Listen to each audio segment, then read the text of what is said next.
I didn't have the mics on. And we are, excuse me, guys. Oh, Lord. Oh, Lord is right. Oh, Lord is right. Welcome to Late Night Green, guys. We are live, and we've got a really good one for you tonight. But before we get to that, let me welcome Steve with the news joining me tonight. Hey, Steve with the news. What's going on, brother? Not much, man. How are you? I'm good. I'm pumped to be here, man. Well, I'm pumped to have you here. This is an important interview tonight. We're going to learn a lot, teach everybody a lot. So I'm glad you're here to accompany me for this. Man, I wouldn't be anywhere else. Man. I appreciate that.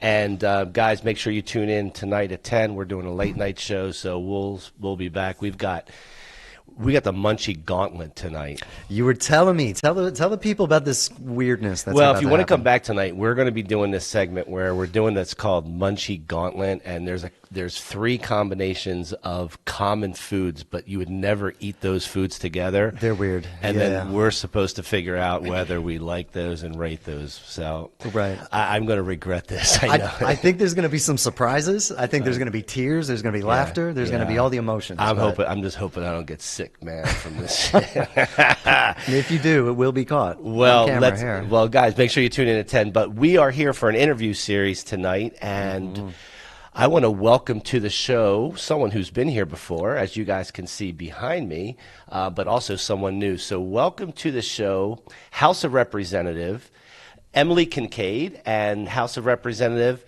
Abby Major. Welcome to the show, guys. How are you? Hey. Doing well? Hey. Great. Thank you for joining us. Emily, welcome back to the show. It's good to have you. And Abby, what a pleasure to meet you. Thanks for coming. We appreciate it. So, guys, we are here to talk about the Pennsylvania state of cannabis, adult use.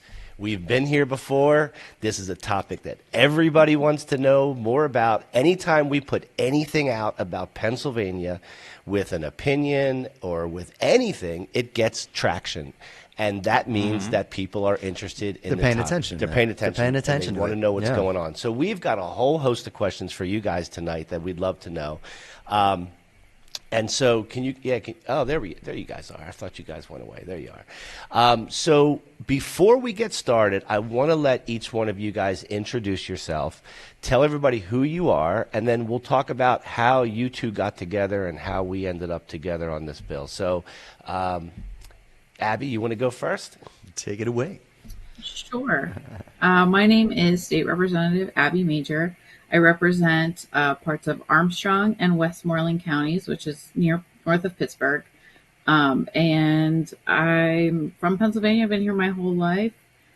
And I'll pass it off to Emily, and then we can get into more of the details. Have you been pro-cannabis your entire life, Abby? Well, everybody was 20 once, right?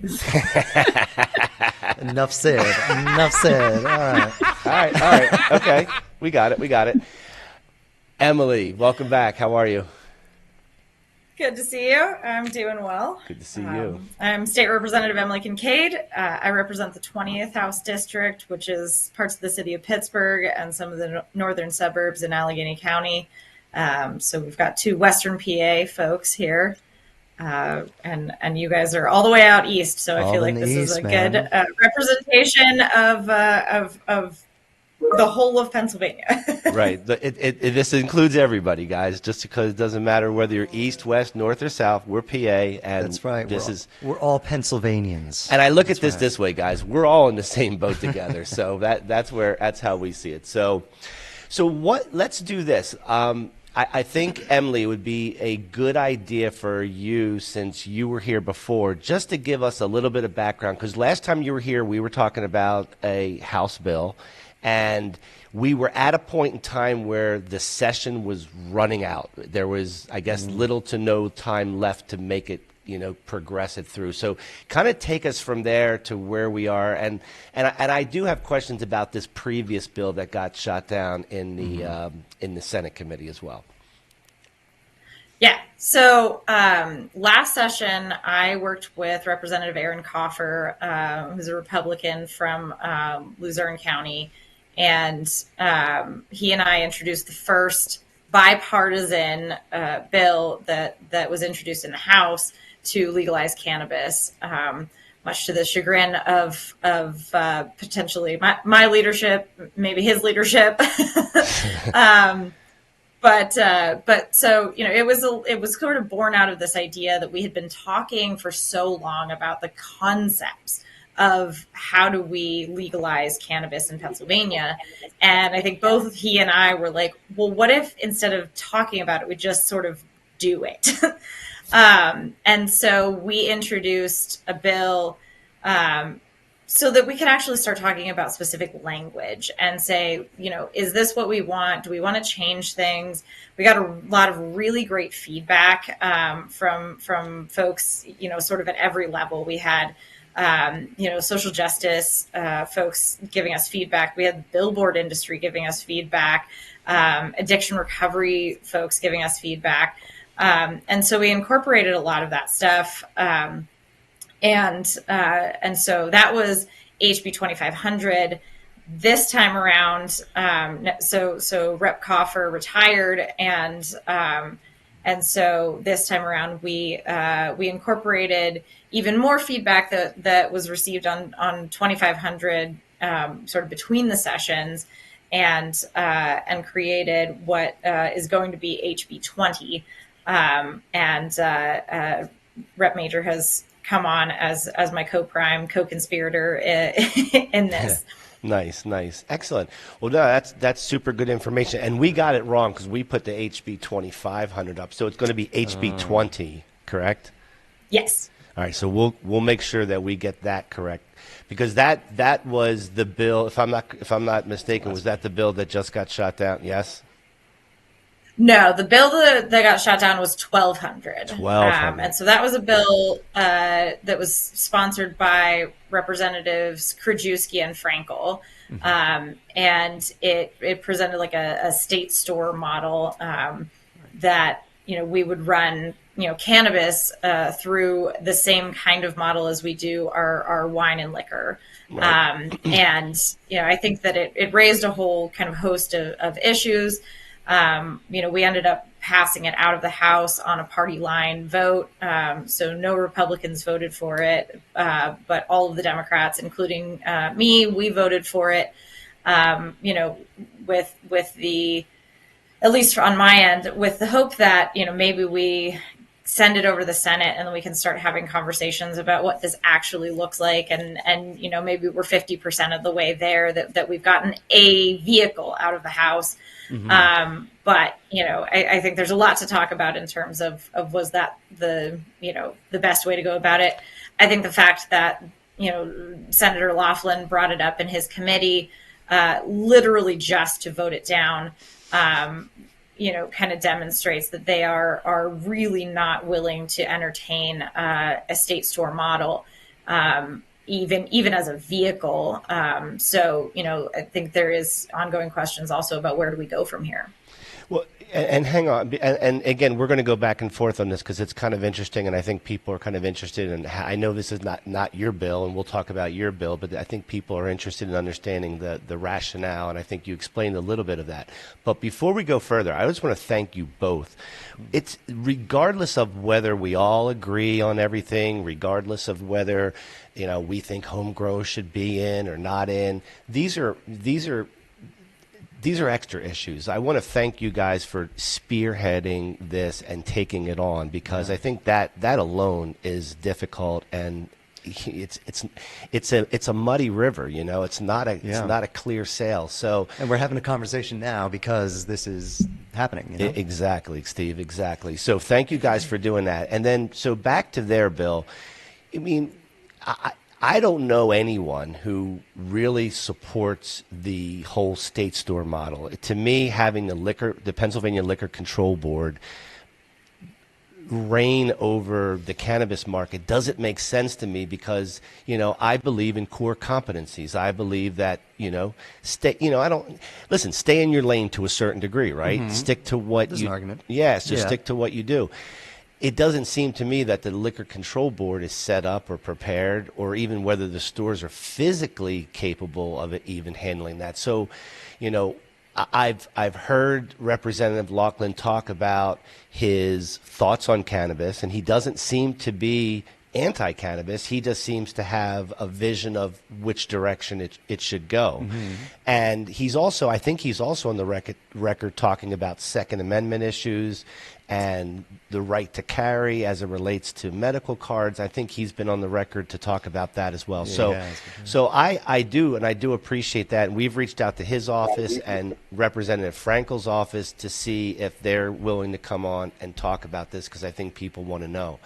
So with that said, part of the rationale that you guys, where it left the House at a 102 to 101 vote, that was simply across party lines. And I guess, like you said, the idea was to get it out there to get movement on it, right?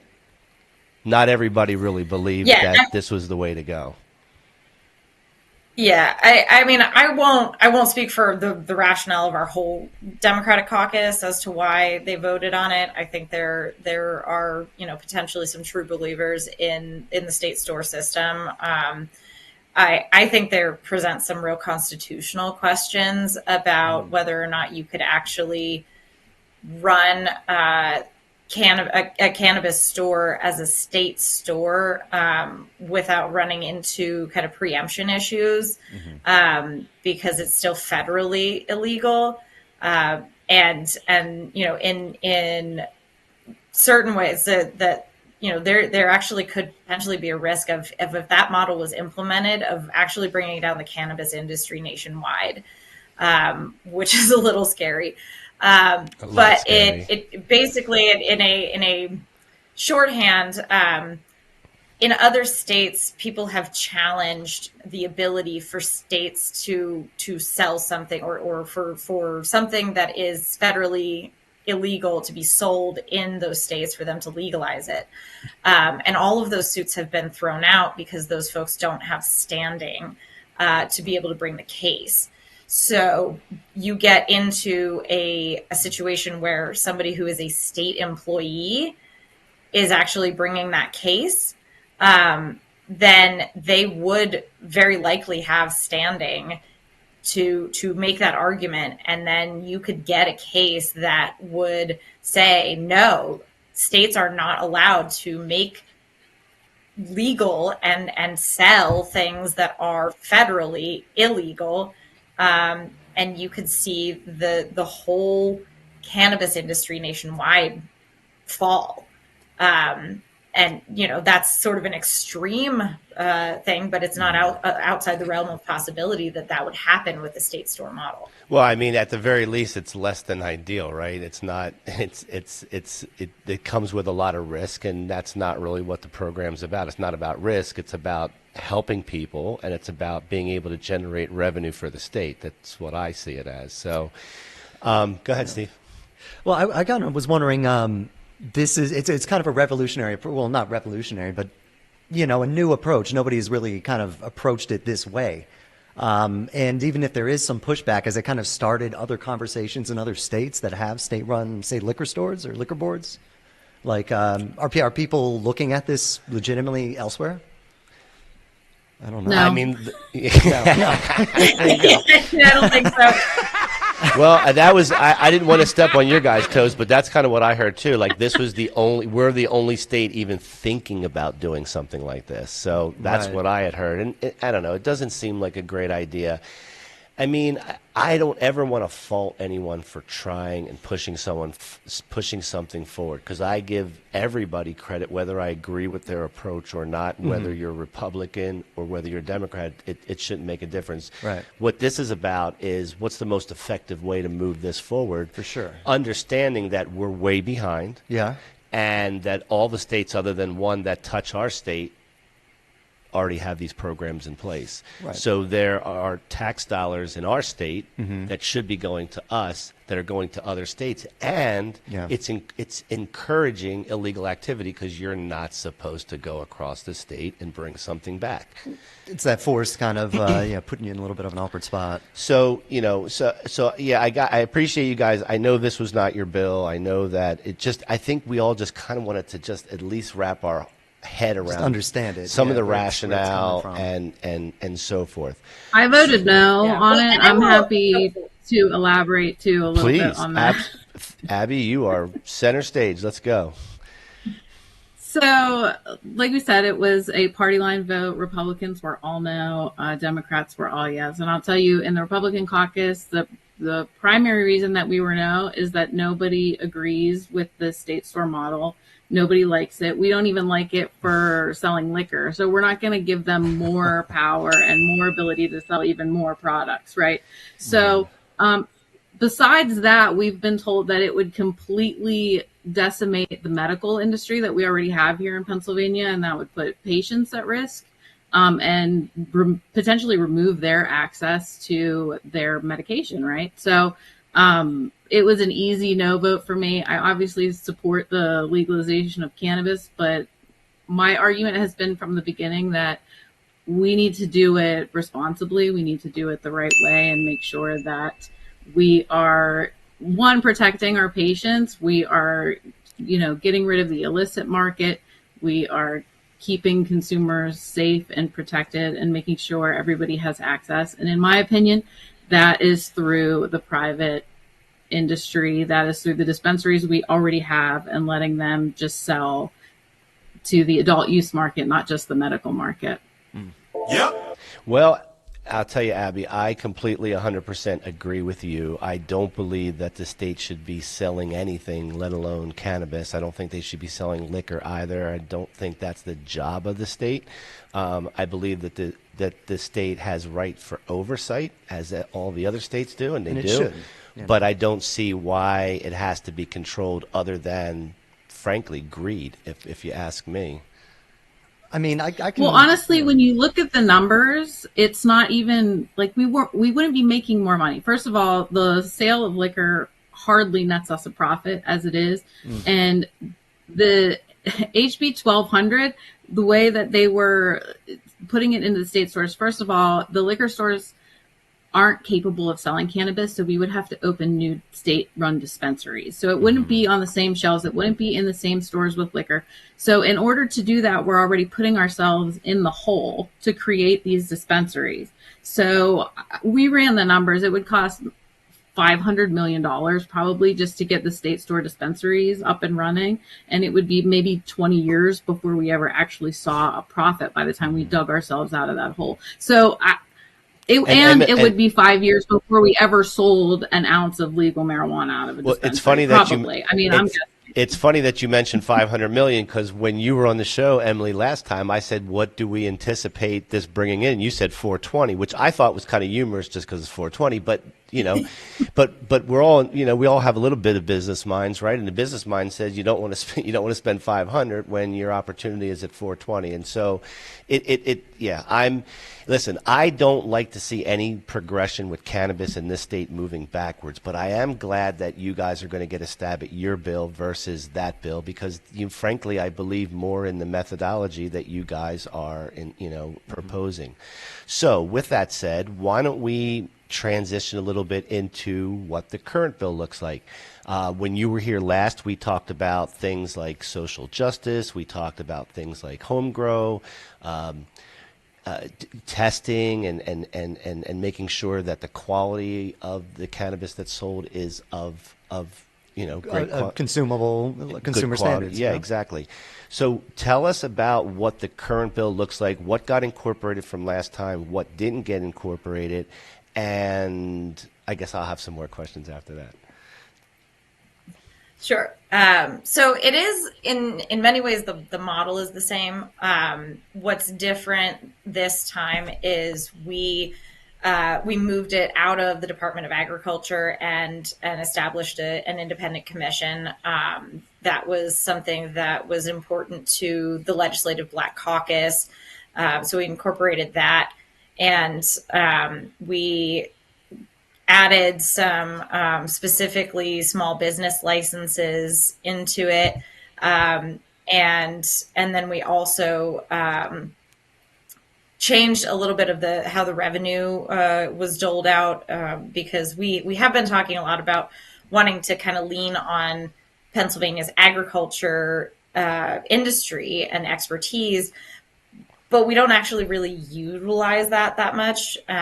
So what we did instead was add in some revenue going directly to our agriculture industry in the form of agriculture innovation grants and farmland preservation funds, so that farmers don't necessarily have to participate in the growing or the cultivation of cannabis in order to benefit from it. And we created this program, the Ag Innovation Grants, last year.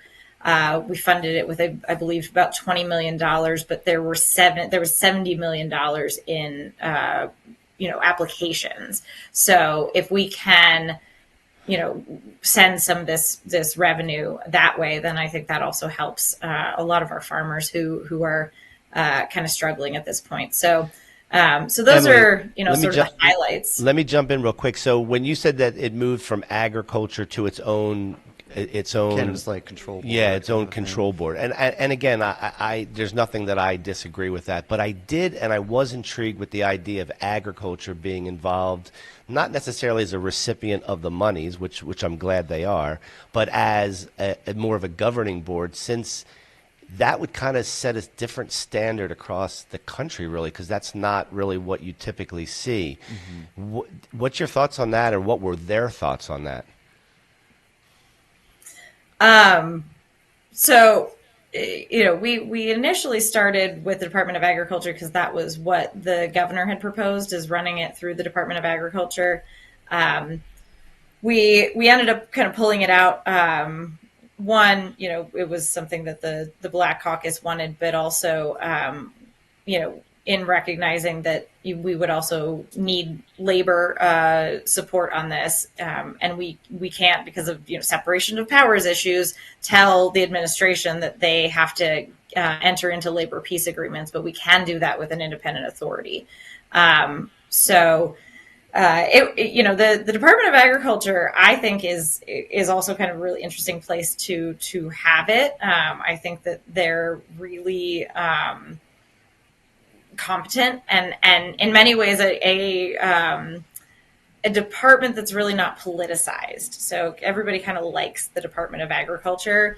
And so, if for me, when the governor said that he wanted to run it through the Department of Agriculture, I was like, that actually not the worst idea. That's my reaction. That's my reaction. Yeah, I kind of like it. It is a unique idea. I don't know that anybody else, any other state, runs it through their Department of Agriculture. Right. So I think that it's kind of smart. If we were to put it into a department, I kind of love the idea of putting it in the Department of Agriculture. What do you gain from putting it into the Department of Agriculture as opposed to giving it its own body like other states have done? Like, what does that gain? What's the benefit? I think it's a rather than having to create something from scratch, you have something that already exists.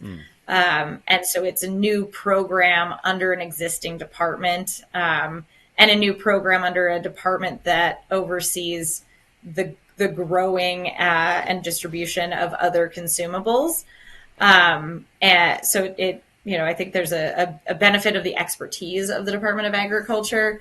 But, having an independent authority that is, its exclusive expertise is cannabis, I think that gives it a little bit more ability to kind of focus on the issues that are going to arise there. So I think it's sort of a 6 of one, half a dozen of the other in terms of benefits.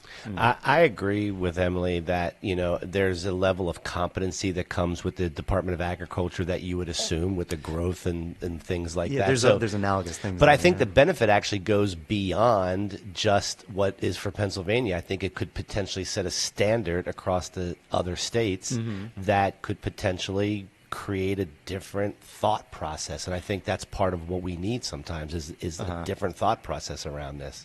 We've been programmed to think a certain way for so long that a different thought process helps us, what is the best way, and would it carve out the way for federal legalization through agriculture? And I guess bringing up the state stores is kind of a similar conversation where we just kind of decided no, like kind of in a different direction. Yeah, I you know, mean, it like, just doesn't give you that opportunity if you go that direction. Right. Well, at least in my opinion. So yeah. let me ask you guys this. Let's talk about home grow, because I know we have a limited amount of time here. So let's talk about home grow. I know it's not in, and I believe it should be in. I know Todd believes it should be in. What about you? I definitely believe at some point it needs to be in there, yeah. So we know it's not, and last time you were here, Emily, you explained to us very craftily why it wasn't, and it wasn't because you didn't think it should be. It's because it's about increasing the opportunity of getting legislation through without bumps and pitfalls, right? Am I okay? So was there any additional thought process here? And then I'll share with you after that a conversation that I had with Mr. Friel and a thought that he had. Yeah, well, I feel like I've been monopolizing it, so I'll turn it over to Abby for this one, because she came on and there's been a lot of, the changes have also been spurred by things that she's brought up and folks she's brought to the table. So, Abby, Sure, you're going to so, tell us. You're going to tell us why Republicans don't want home grow. We're ready for it. We can handle it. Actually, have been very surprised to hear that a number of Republicans would support home grow, because for them, the supporters in the Republican caucus of adult use legalization, it's all about personal liberty and the right to partake in cannabis if you want to. And part of that is the ability to grow it at your house and smoke it if you got it, right? So we did add home grow into the language for medical patients. And I think there is definitely an opportunity. And Emily and I have been talking about maybe what that would look like. And we're open to amendment. I believe we've said that we would be open to that if we thought that we could get the support and get that done. I don't have a problem with it. I think there could be some support, but yeah, I mean, anytime you add stuff like that, you get the people who are just opposed to cannabis use in general, thinking, oh, everybody's going to just be growing at their house and selling it to their neighbors, et cetera, et cetera. And which is not the precedent across other states. That's not what they found across other states when they allowed homegrown. So while I mean it's a great storyline, it's just not factually it's not factually correct. Well, let me say this. I had a conversation, you guys, the way I know Emily is through Paul Friel. Paul and I have known each other for many years, and I was having a conversation with him about you guys being on the show, and he was thrilled to death about it. And I explained to him a little bit about home grow. He didn't seem to know a lot about home grow, so I explained it to him.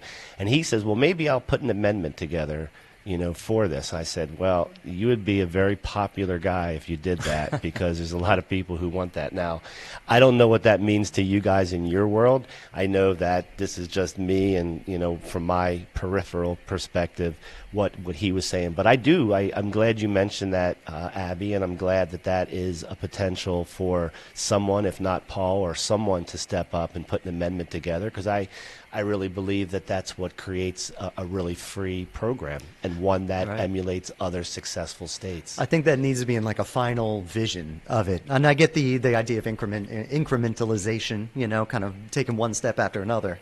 But I just feel like it's an important thing to discuss and keep in the discussion, Very good. So I want to make sure that I addressed home grow. We here, do I have to make a proclamation that we proclaim it? Proclaim it. I hate to have to do this right now, but all right, hold on.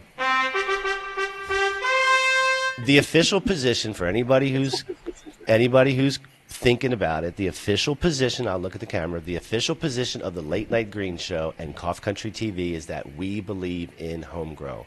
So I asked them the questions. They believe in it too. So hopefully somebody will throw an amendment together and we can get this put together. So thank you. I addressed that. All right, we addressed that. Now, Abby, what I'd like to know is there any provisions for Second Amendment within this? Any provisions for Second Amendment considerations? Yeah, so I'm actually the chair of the House Second Amendment Caucus also. So that was something that was really important to me when we were talking about it. And I wanted to address early on and before when I first came on. The main issue, though, is that that's federal, and as long as it's illegal federally, the Second Amendment stuff's going to be an issue. We did add some language that basically says that, the state can't punish you and they can't take away your rights if you're a cannabis user. It's not airtight. It's the best we can do at the state level, though, honestly. So, Second Amendment's a big issue for me. So does that include guns and weed is my stuff? Yeah, right on. Yep. But let me ask you this: so, is there any provisions in the bill for DUIs? I know that another issue where it stays in your system. I know testing is not necessarily standard. It's not there yet. You've done a lot of coverage on that. So, Right. Your thoughts? Yeah, I would actually pass that one off to Emily because I think she is probably better versed in some of that language of the bill than I am. It's a team effort. Yeah, it's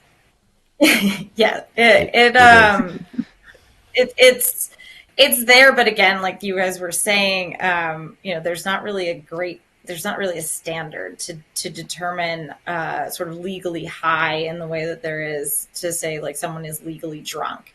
It is necessary for us to get away from the zero tolerance, DUI stuff that we have where, if it being, illegal across the board, it was easy to say, yeah, we'll test you for metaboloids. And if they are in your blood, then, that means that you used. And so therefore, we're going to hold you accountable. It wasn't that can't be anymore. And so I think there is still some, need to kind of figure out how exactly that, we go about kind of fixing all of that. But it's not the zero tolerance. Like if you have metabloids, it's sort of a kind of a totality of the circumstances. You have to be evaluated by the police officer that might pull you over as to whether or not you, actually appear impaired, versus just the mere presence of cannabis in your system. And that's written into the bill. So that's something that you proposed in this? Yeah. Gotcha. Well, thank you for doing that because I think that's important. I think there's a lot of people who get in trouble for little to no reason other than they're using their medication. Right. So go ahead. Did you say? Yeah, I wanted to ask something about, I know like in other discussions, like at least, elsewhere, something that is really drawn along party lines is the social equity kind of provisions that people are debating whether or not to put into these kind of bills. Where is the division in Pennsylvania? Is there a party line kind of drawn along those, or what's the language around that?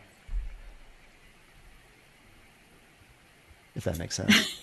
Yeah. I can start there. So it's complicated, right? Because I think, especially when I'm talking about from the Republican end of things, right? Mm-hmm. So there's definitely an idea that they're kind of opposed to the social equity stuff just because they feel like they don't want anybody to get special treatment, et cetera. Yeah. But I don't really have a problem with it. I think the language that we wrote, which I'll let Emily go into more detail about, is pretty fair and gives a lot of opportunity for everybody. And one of the things that I advocated for was that anybody could have the opportunity to get into the industry, right? So I made sure we included, small business language so that not just social equity applicants would have options to get a license, but any small business could potentially open a dispensary. I think that's huge, if they meet the requirements to get a license, right? And so that's something that I can sell in the Republican caucus.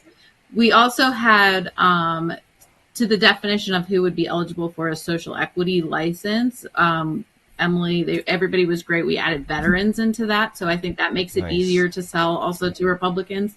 Mm-hmm.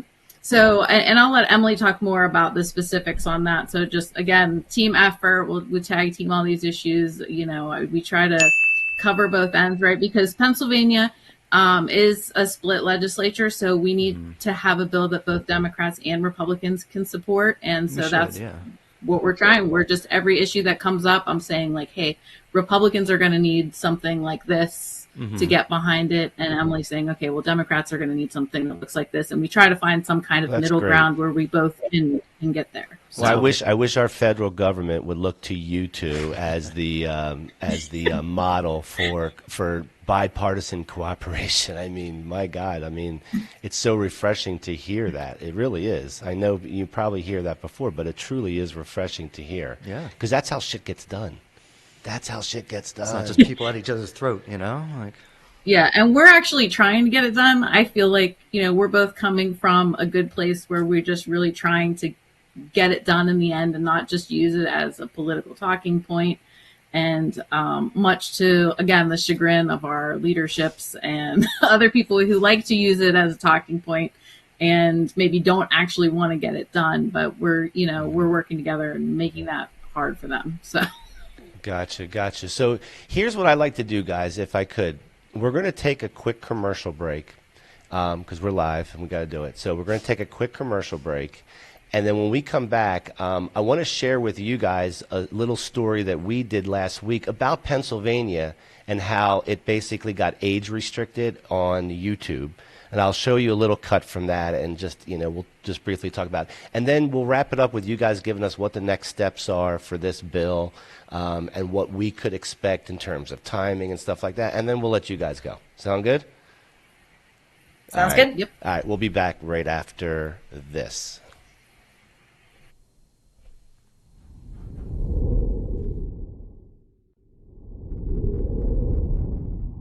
So many dispensaries have resorted to a bland, impersonal shopping experience, where you often don't even get to see a sample of the cannabis you're planning on purchasing before you buy it. If you're looking for that extra personal touch, come check out High Roller Dispensary in Atlantic City, New Jersey. Our staff are avid cannabis connoisseurs who are sure to help you find the strains that fit you best. Whether you're looking for premium flower, edibles, concentrates, or tinctures, we have you covered with over 100 different strains to choose from, all of which are able to be seen, smelled, and thoroughly examined in our elegant showroom. If you're in a rush, we offer a seamless online ordering system that allows for in-depth exploration of all that we have to offer. So whether you're a novice or a seasoned stoner, be sure to stop by High Roller Dispensary and we'll make sure you're floating on cloud 9 by the time you leave.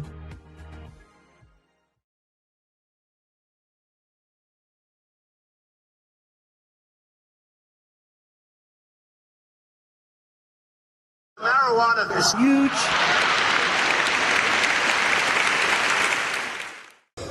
Hey, I'm OG Ganja Goddess, and you're watching Cough Country TV. Peace. This is Chef Marvin Jane, and you're watching Cough Country TV, live from New York.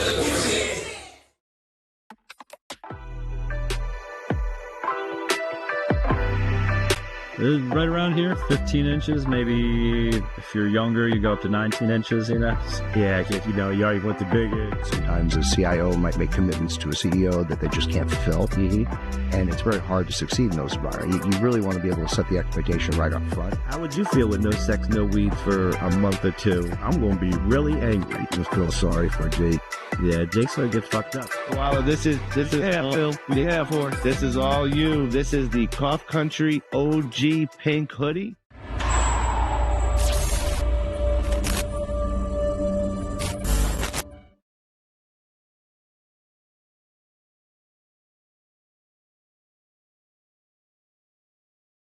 In terms of marijuana, I think it should happen.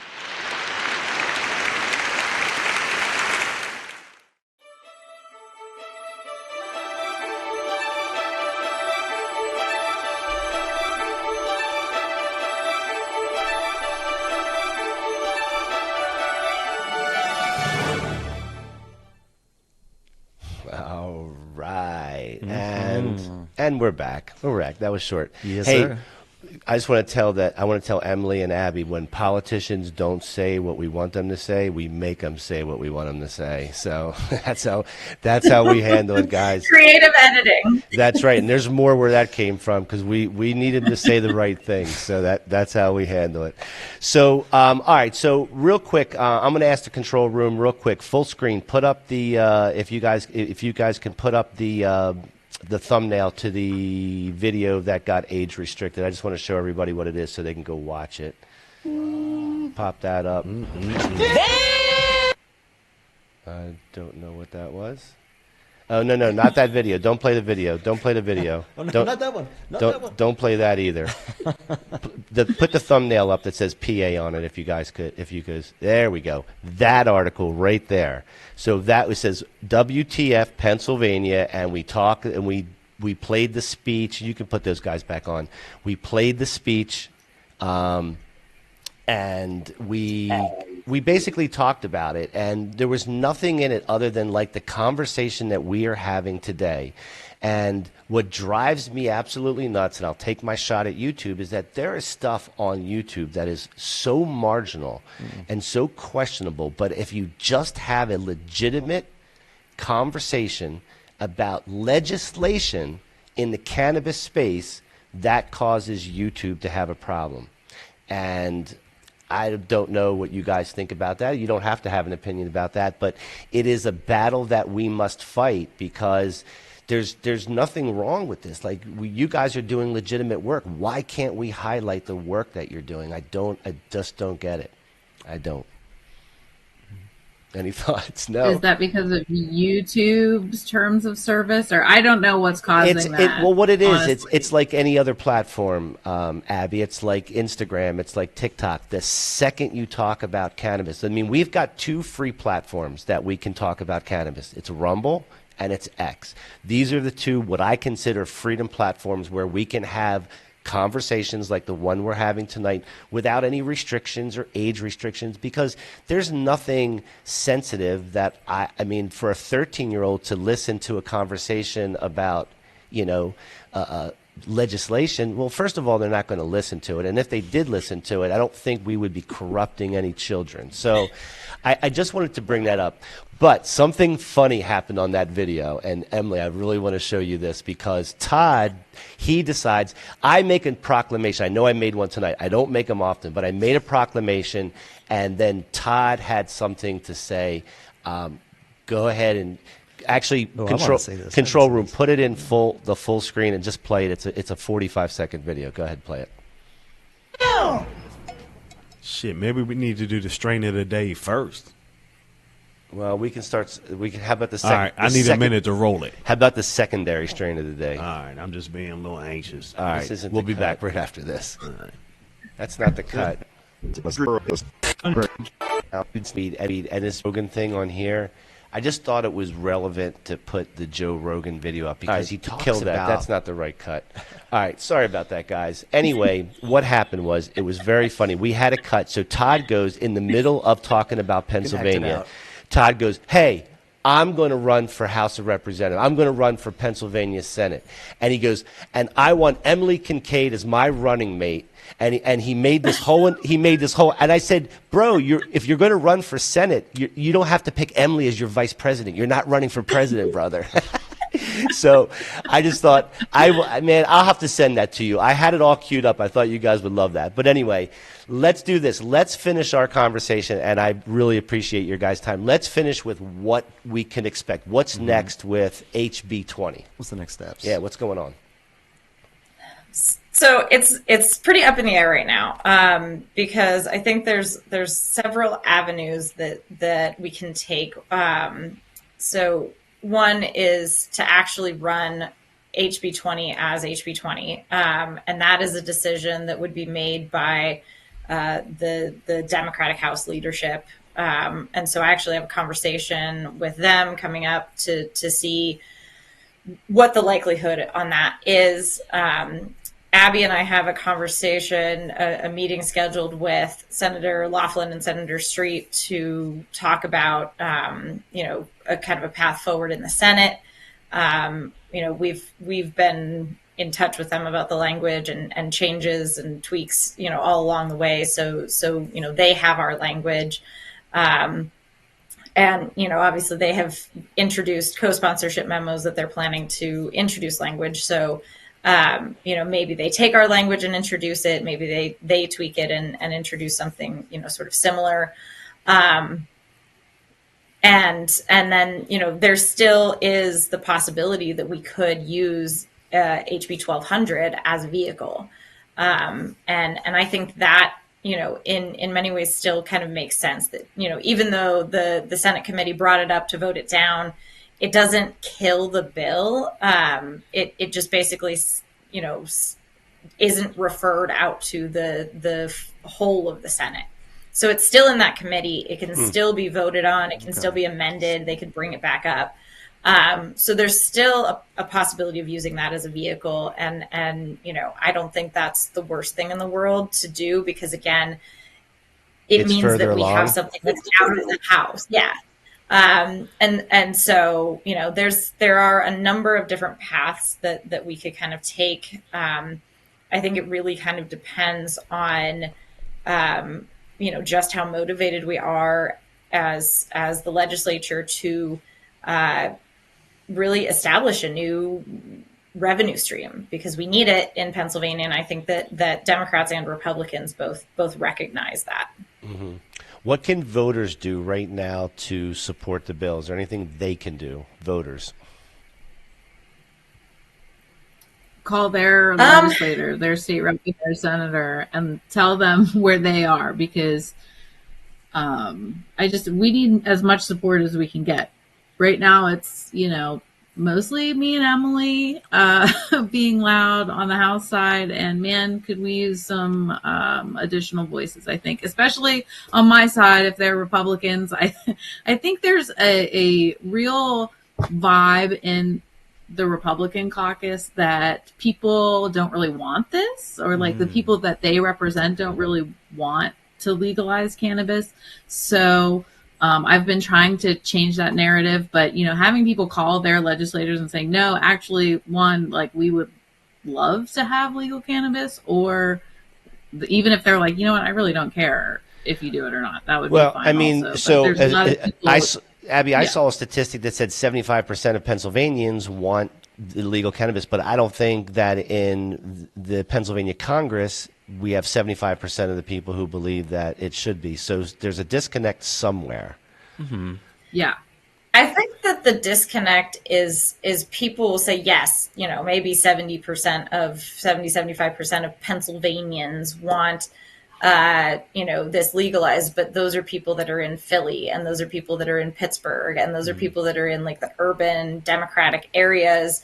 And they're not these folks that are in more rural areas. They're not people that are in the more conservative areas. Even among the more conservative Democrats, there are a lot of folks that are really hesitant about, actually trying to legalize. It was a battle for our leadership to get some of these votes to put up 102 votes for HB 1200. And it's because a lot of folks were really, we had people on the extreme left of our party that were like, this doesn't go far enough. It's not enough for social justice. We don't want it in the state stores. And then there were people on the more right side of things that were like, I don't want to, I don't want to do this at all. And so I don't want to vote on anything to legalize. So I think that those folks in particular, hearing from the people in their district that say, either one, I want you to vote to legalize, or two, I'm not going to punish you by voting against you if you do vote to legalize. I've been all over, Emily, I've been all over rural Pennsylvania, I'm sure, as you have, and Abby, you have as well.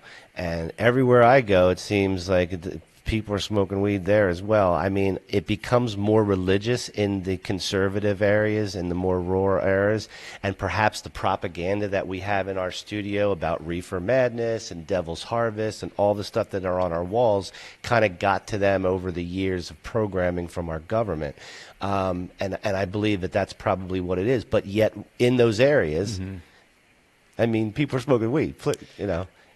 Yeah. And I think it's proven by the fact that the dispensaries in the rural areas are doing good business right now anyway. So interesting. Do you think those votes that were hard won are going to kind of stick around, or or those votes need massaging, you know, or? I think it's going to depend.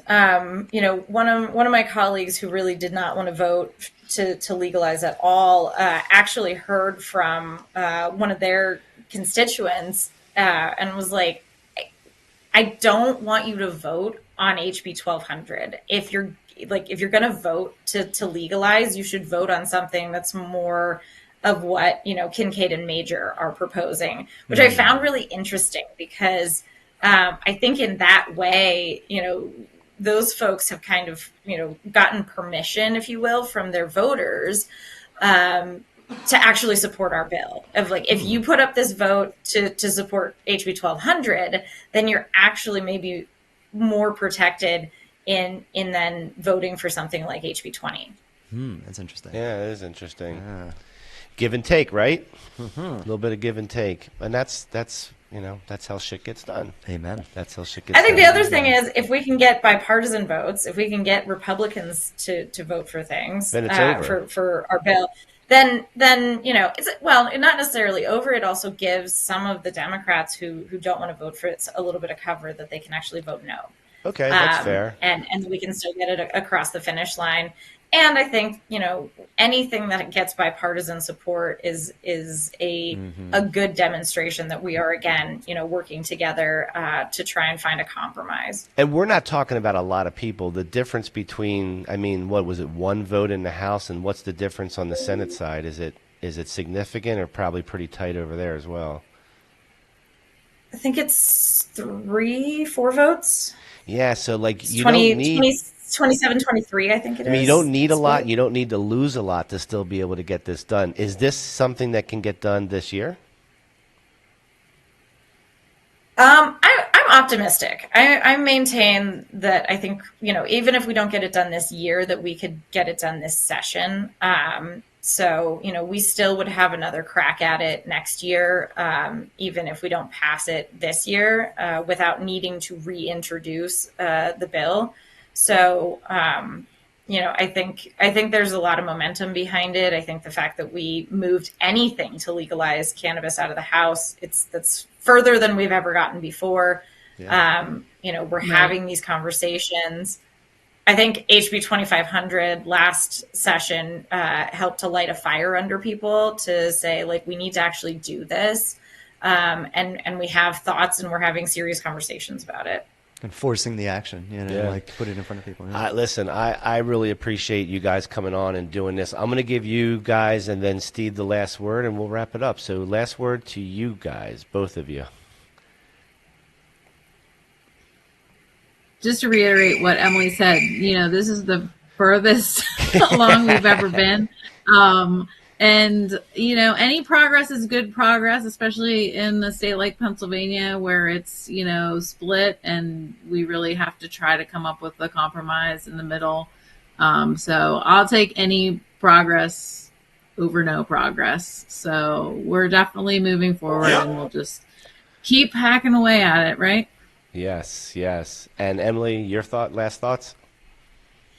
You know, I really appreciate Abby for stepping up, you know, and being my co-prime on this. You know, I was a little worried that when Aaron retired that, you know, it would end up being another, you know, partisan bill without a Republican co-prime. And I think that, you know, the work that she has done on this bill has made it that much better and made it that much more of a really truly bipartisan effort to come up with a plan for how do we do this and how do we do it best in Pennsylvania.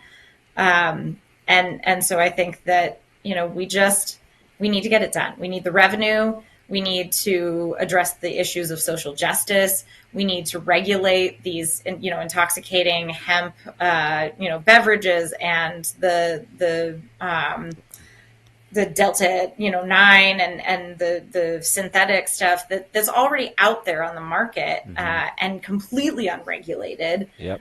And so, we need to address those things, and that's what this bill does too. So there's a lot of stuff that we have, and the DUI stuff as well. There are a lot of things that we are leaving unaddressed, and we need to fix it, and we need to do it now. And I think that this bill, or at least these ideas that we've put together in this bill, are the best, way to actually get that done. Now, how do we get these ideas enacted ultimately into law? I don't actually care. I would just like it to get done. Right. Yeah. And I said something like that last week. Like, I don't care how this gets done or who does it. I just want it to get done. So you mimicked and echoed exactly what I said.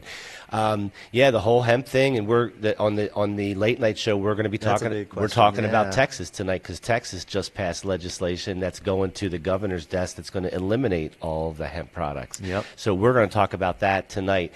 Guys, thank you for being here. We really appreciate it. Be sure to come back and give us updates.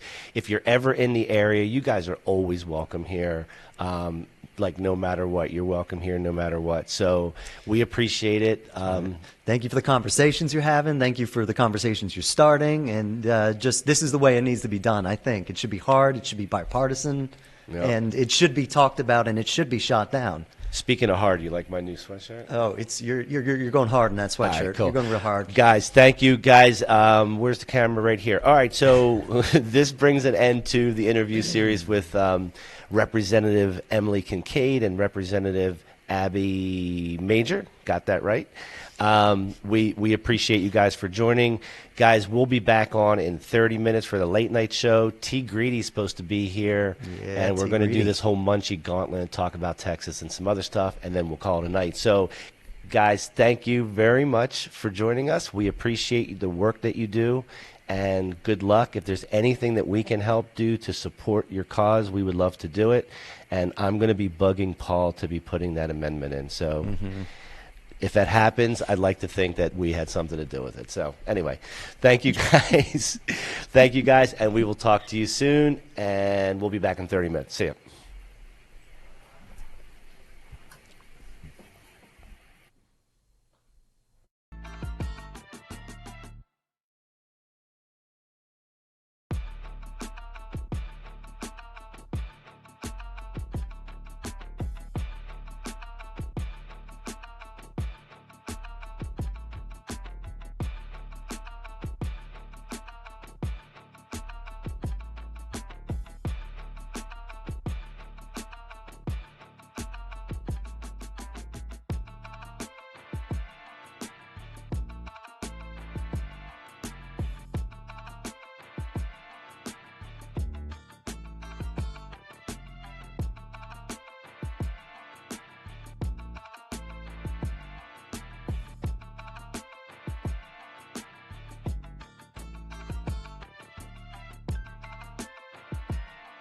Opening the mics back up. Hey.